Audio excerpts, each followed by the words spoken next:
Hey, what's up, everyone? I want to welcome you to another episode of Here's What I Think with your host, Charles Tabansi, where we discuss everything from current events, economics, politics, and how it all shapes business and life. And today we have a pretty big report that's coming out actually from the Fed via Bloomberg. They're speaking about the new upswing in jobs after the latest job report has come out. As you guys know, there's been a lot of conversation about the direction of the U.S. economy. We're going to see a recession. Is the country going backwards? What do we need to do about it? And I've been one of the people that's always been optimistic about the United States. I've always felt like America always had the opportunity to be, the superpower in the world.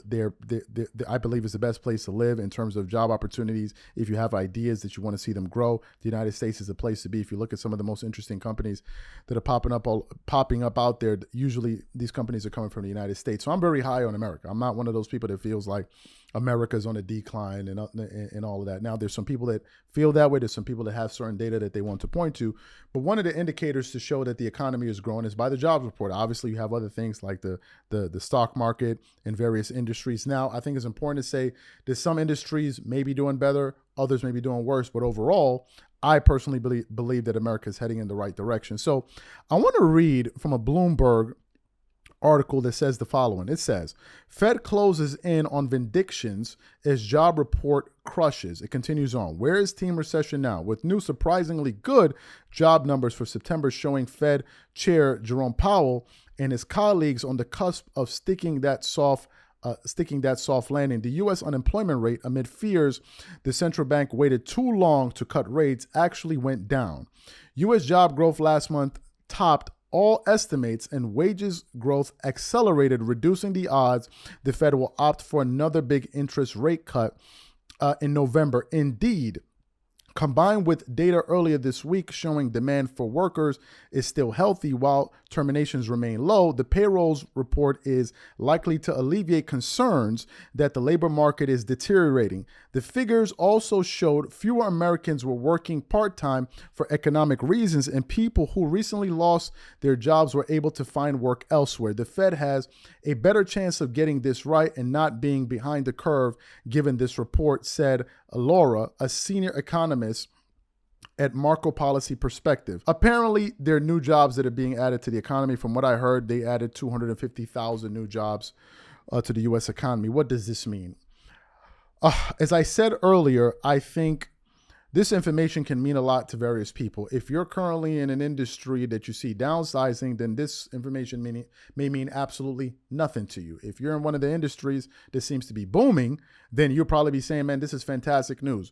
For me, it's very hard to distill the overall sentiment in terms of, well, America is going into recession or versus America is growing. It's hard to really discern that based on one particular industry. That's why I personally like to look at things from a macro standpoint. And again, if you look at the S&P 500, which is an amalgamation of the top 500 performing U.S. companies across all industries, you will see steady growth over the last 5 years. Now, does this mean that everyone is doing well? Well, no. No, it doesn't mean that, because your industry may not be represented within that growth curve, but it does show that the economy is moving in the right direction. America still has a very strong and stable currency, especially when you're juxtaposing it to other currencies around the world that fluctuate a lot more.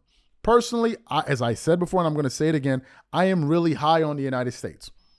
As a matter of fact, I'm going to be moving back to the United States in the first quarter of next year. And I'm excited. I'm excited for the prospects. I'm pretty sure that I'm going to do well when I get there, because I believe that America is the place to be if you want to get into business and all of these things. Is it the only place in the world to go to? No, there are other places that are doing good as well. But to me, I'm not with the line of thinking that America is on a decline or is in a recession. No. Okay. And the easiest way to prove this is look at the immigration issue. Look at the immigration issue. The immigration issue can be interpreted in many different ways. But one way to look at it is, okay, you have all of these people coming into the United States. The question is why? The question is why? If America was this place that's on the decline, it's no longer the place to be, then why do all of these people want to go there?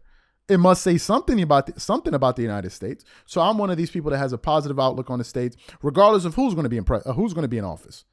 I think America is gonna do well going into the future. I think a lot of people believe that we just produced a show with Larry Fink CEO of BlackRock, and he said the same. He still believes that America is going to continue to grow at 2 to 3% over the next 5 years. And I believe him because I can just look at the results. So these are my thoughts on this. What I want to know from you guys, what do you think about this job report? What do you think? Do you think that it doesn't give the full picture? Whatever you guys think, please leave your thoughts and comments in the comment section. We catch you guys on the next episode.